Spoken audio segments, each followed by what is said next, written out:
ദുബായിലായിരുന്നു. അവിടെ ഇച്ചിരി പരിപാടിയൊക്കെ ആയിട്ട് നിൽക്കുമായിരുന്നു, അതുകൊണ്ട് വരാൻ പറ്റാതെ. ഇനി ഒരു ഒരു പരിപാടി വെക്കുമ്പോൾ definitely I will be the first person to. അന്നൊരു പക്ഷെ വന്നിരുന്നെങ്കിൽ ഞങ്ങൾക്ക് കിട്ടാവുന്ന ഒരു പക്ഷെ അന്ന് ആ ഫാൻസ് മീറ്റ് കണ്ടോണ്ടിരിക്കുന്ന പ്രേക്ഷകർ കിട്ടുന്ന ഏറ്റവും വലിയ നല്ലൊരു മൊമെന്റ് കൂടിയായി പോയേനെ എന്നുള്ളതാണ്. അത് എനിക്കായിരുന്നു മിസ്സിംഗ്. സുരേഷ് ഗോപി അങ്കിളിന് അതൊരു മിസ്സിംഗ് അല്ല, എനിക്കതൊരു വലിയ മിസ്സായി പോയി.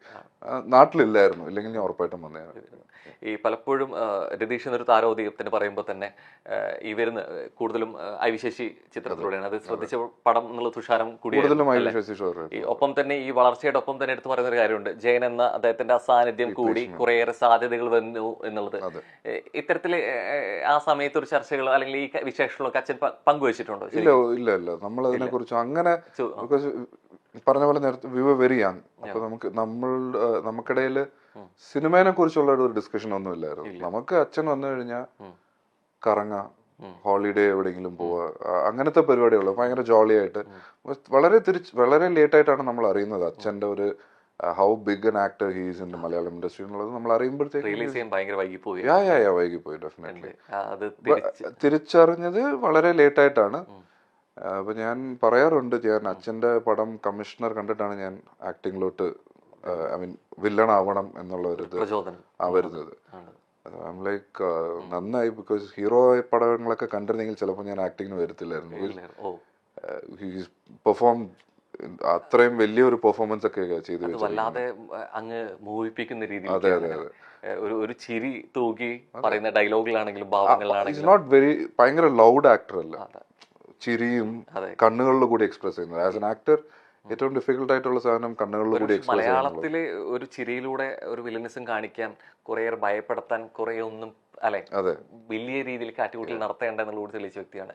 ഒരുപക്ഷെ നടൻ എന്ന രീതിയിലേക്ക് മാറുമ്പോഴും ഈ സിനിമകൾ ഓർത്തു വെക്കുമ്പോഴും അതിനേക്കാൾ ഉപരിയായിട്ട് ഓർത്തു വെക്കുക ആ കണ്ണുകളാണ് അല്ലെ.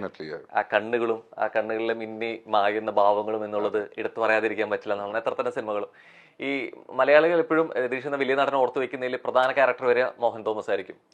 പക്ഷെ ഇത്രത്തോളം ക്യാരക്ടറിൽ ചെയ്ത് വെച്ചിട്ടുണ്ട് എന്നുള്ളതിൽ ഒരു മകനായിട്ട് അതില് മെയിൻ കാരണം എന്ന് വെച്ചാൽ അത്രയും നാൾ ഹീറോ ആയിട്ടിരുന്ന ആളുടെ ഒരു സ്വിച്ച് അതും ഇറ്റ് വാസ് വെരി ഡ്രാസ്റ്റിക്. അപ്പോഴും ആ വില്ലൻ ചെയ്യുമ്പോഴും നമുക്ക് എല്ലാവർക്കും അറിയാം അതില് ഭയങ്കര ലൗഡ് ആയിട്ടുള്ള എക്സ്പ്രഷനും കാര്യങ്ങളൊന്നുമില്ല.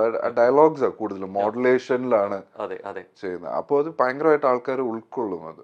സോ അതാണ് ഇപ്പോഴും എവിടെ പോയാലും ആൾക്കാർ ഫസ്റ്റ് പറയുന്നത് മോഹൻ തോമസ്. അതെ, ആ ഒരു ക്യാരക്ടർ.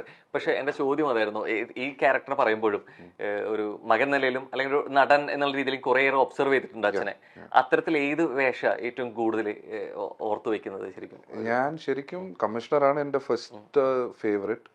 അത് കഴിഞ്ഞ് എനിക്കുള്ളത് രാജാവിന്റെ മകനിലെ ക്യാരക്ടർ ഇഷ്ടമാണ്, കൃഷ്ണദാസ് എന്ന് പറഞ്ഞ പൊളിറ്റീഷ്യൻ. പിന്നെ വഴിയോര കാഴ്ചകളിലൊക്കെ ഒന്നും ചെയ്യുന്നില്ല.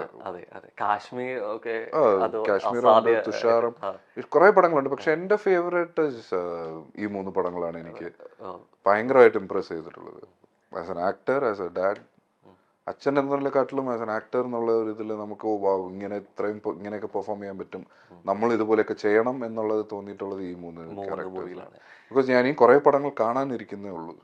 Still not done watching his movies. Close to 150 movies ചെയ്തിട്ടുണ്ട് ഈ 8 to 10 years സ്പാനിൽ. കണ്ടുവരുന്നേ ഉള്ളൂ എല്ലാ പടങ്ങളും. എവിടെയെങ്കിലൊക്കെ തോന്നിയിട്ടുണ്ടോ പിന്നീട് അവിടെ കമ്പമായിരുന്നതുകൊണ്ട് തന്നെ പലപ്പോഴും അച്ഛന്റെ സ്റ്റാർഡും അല്ലെങ്കിൽ അച്ഛനെ എത്രത്തോളം ഇവിടെയുള്ള സ്വീകാര്യതയും അറിയാൻ പറ്റിയിട്ടില്ല, പക്ഷെ ഇവിടെ തന്നെ കേരളത്തിൽ തന്നെ ആവുമായിരുന്നെങ്കിൽ ഒരു പക്ഷേ അപ്രതീക്ഷിതമായ വിയോഗത്തിലും അച്ഛനായിട്ട് കുറേയേറെ കാര്യങ്ങൾ അറിയാൻ പറ്റുമായിരുന്നു? അങ്ങനെ ചിന്തിച്ചില്ല? അങ്ങനെ ഒരിക്കലും ചിന്തിച്ചിട്ടില്ല. ബിക്കോസ് അത് അച്ഛന്റെ അന്നത്തെ ചോയ്സ് ആയിരുന്നു. അച്ഛൻ ചെയ്തിട്ടുള്ള ഓരോ ചോയ്സസിലും അച്ഛന് റിഗ്രറ്റ്സ് ഇല്ല. So I am happy in that way that he lived his life. There was no regrets for him. So ആ ജേർണിയിൽ അച്ഛന്റെ ഇതിൽ നമുക്കും കൂടെ ആസ് എ സൺ ഓർ നിങ്ങളുടെ സിബ്ലിങ്സ് എല്ലാവർക്കും we are only proud and happy about how it was. അല്ലാതെ നമുക്ക് ഒരിക്കലും കേരളത്തിലായിരുന്നെങ്കിൽ ചിലപ്പോ നമുക്ക് ഇച്ചിരി കൂടെ നല്ലതായിരുന്നു അങ്ങനെ ഒന്നും തോന്നിയിട്ടില്ല. അദ്ദേഹത്തിന്റെ മരണത്തെ കുറിച്ച് സംസാരിക്കുമ്പോഴും രതീഷ് നടനെ കുറിച്ച് സംസാരിക്കുമ്പോഴും ഈ മക്കളെ കുറിച്ച് പറയുന്നത്, പക്ഷെ പലപ്പോഴും ഈ അമ്മയുടെ വിയോഗം പലപ്പോഴും അറിഞ്ഞിട്ടില്ല. പ്രത്യേകിച്ച് ഒരു 4 പേര് സഹോദരങ്ങൾ എന്നുള്ള രീതിയിലേക്ക് ഇനി എന്ത് എന്നുള്ള ചോദ്യചിഹ്നം സ്വാഭാവികമായിട്ട് വന്നിട്ടുണ്ട്. അവിടെ എവിടേക്കോ ഒരു സഹോദരനായിട്ടും ഒപ്പം തന്നെ ഒരു അച്ഛനായിട്ടും നിൽക്കേണ്ടി വന്നിട്ടുണ്ട്. അത് ടോട്ടലി അൺഎക്സ്പെക്റ്റഡ് ആയിരുന്നു. ബട്ട് സർട്ടൻ സിറ്റുവേഷൻസ് നമ്മളെ റിയാക്ട് ചെയ്യിപ്പിക്കും, like you have to face the reality എന്നുള്ളത്.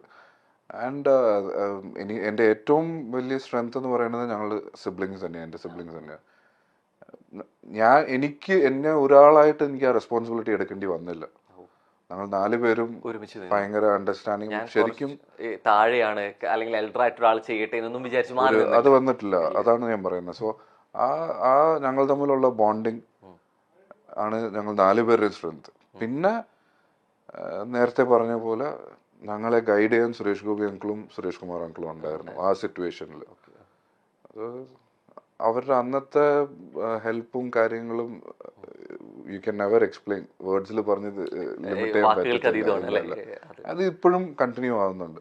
ബിക്കോസ് അവരുടെ ഈ 2 വ്യക്തികൾ മാത്രമല്ല, ഞാൻ അവർ 2 പേരെയും പറയുമ്പോൾ അവരുടെ ഫാമിലിയും കൂടെ. അവരും ഇപ്പൊ ഞങ്ങൾ 4 പേരും ഉണ്ടായിരുന്നത് സുരേഷ് ഗോപി അങ്കിളുടെ മക്കളുമായി, സുരേഷ് കുമാർ അങ്കിളുടെ മക്കളുമായി. ഞങ്ങൾ എല്ലാവരും ഞങ്ങൾ ട്രിവാൻഡ്രം ഷിഫ്റ്റ് ആകാൻ കാരണം തന്നെ അതാണ്, അവർ 2 പേരും അവിടെ ഉള്ളതുകൊണ്ട്. അല്ലെങ്കിൽ ഞങ്ങൾ എപ്പോഴും ഇവിടെ ഗോൺ ബാക്ക് ടു തമിഴ്നാട്. ഞങ്ങൾ ചിലപ്പോൾ വരുത്തില്ലായിരുന്നു. Maybe it would have happen some time, maybe, അറിയത്തില്ല. അവരുള്ളത് കൊണ്ടാണ് ഞങ്ങൾ ട്രിവാൻഡ്രത്തോട്ട് ഷിഫ്റ്റ് ആയത്. ഈ പലപ്പോഴും അച്ഛന്മാർ ഉള്ള സിനിമയിൽ മക്കൾ വരുന്ന രീതിയിൽ നമ്മൾ സോകോൾ നെപ്പോ കിഡ്സ് ഒക്കെ എന്ന് വിളിക്കുമ്പോഴും അവരുടെ സാന്നിധ്യത്തിൽ വന്നവരാണ്. ഇപ്പോ പലരാജ് അതെ പറയുകയാണെന്നുണ്ടെങ്കിൽ അത്തരത്തിൽ വന്നാണെങ്കിൽ പോലും അച്ഛന്റെ സാന്നിധ്യം ഉണ്ടായിരുന്നില്ല. എവിടേക്കോ നമ്മൾ സപ്പോർട്ട് ചെയ്യുന്നുണ്ടെങ്കിൽ പോലും ഈ വഴി അത്രത്തോളം ഈസി ആയിരുന്നില്ല, അല്ലെ? നമുക്ക് ആഗ്രഹമുണ്ട്, നമുക്ക് കഴിവുണ്ട്, പക്ഷെ എവിടേക്ക് കുറച്ച് ഡിഫിക്കൽട്ട് ആയിരുന്നു എന്നുള്ളത് ഡെഫിനറ്റ്ലി ഒരു ചാൻസ് ആയിട്ട് കിട്ടാൻ അത് എളുപ്പമായിരുന്നു. അത് ഞാൻ ഒരിക്കലും എനിക്ക് നിഷേധിക്കാൻ പറ്റില്ല. ബിക്കോസ് ഫസ്റ്റ് മൂവി തന്നെ മമ്മൂക്കയുടെ വില്ലനായിട്ട് ചെയ്യാൻ പറ്റിയത് ദാറ്റ്സ് നോട്ട് വെരി ഈസി. അപ്പൊ അത് അച്ഛന്റെ ആ ഒരു ഇൻഫ്ലുവൻസും കാര്യങ്ങളും ഉള്ളതുകൊണ്ടാണ്. പിന്നെ അത് കഴിഞ്ഞ് ഇപ്പൊ 10 years ആയി ഞാൻ ക്ലോസ് ടു ഒരു 20 മൂവീസ് ചെയ്തിട്ടുണ്ട്. ആ കിട്ടിയ ചാൻസ് നിലനിർത്തുക എന്നുള്ളത് is not a easy job. ഇപ്പൊ എനിക്ക് ഫസ്റ്റ് മൂവി മമ്മൂക്കയുടെ പടത്തിൽ എനിക്ക് ചാൻസ് കിട്ടി. 2ാമത്തെ പടവും മമ്മൂക്കയുടെ കൂടെ ചെയ്യാൻ പറ്റി. ഇനിയിപ്പോ വീണ്ടും ചെയ്യണമെങ്കിൽ രതീഷിന്റെ മകനെന്നുള്ള ആ ഒരു ടൈറ്റിൽ മാത്രം പോരാ, അത് മാത്രം പോരാ. ഞാൻ എന്റെ കേപ്പബിലിറ്റി അത് എനിക്ക് ചെയ്യാൻ പറ്റിയത് ഈ പടത്തിലാണ്, DNA-ലാണ് എനിക്ക് ചെയ്യാൻ പറ്റിയത്. ബിക്കോസ് ഇതുവരെ എനിക്ക് കിട്ടിയിട്ടുള്ള റെസ്പോൺസിലിരുന്ന് മാറിയുള്ള റെസ്പോൺസാണ് ഞാൻ ചെയ്തിട്ടുള്ള ക്യാരക്ടറിന് കിട്ടാനുള്ളത്.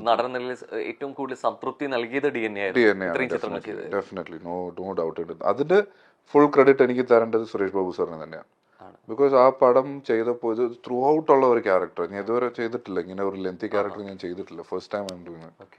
അപ്പോൾ ആ ക്യാരക്ടർ ചെയ്യാൻ എനിക്ക് സുരേഷ് ബാബു സാർ തന്ന കോൺഫിഡൻസ്, സെറ്റിൽ പലപ്പോഴും പല ഷോട്ട്സിലും എനിക്ക് തോന്നിയിട്ടുണ്ട്, അയ്യോ നമുക്ക് ചെയ്തത് ശരിയായില്ലല്ലോ, നമുക്ക് ഒന്നുകൂടെ ചെയ്യണം.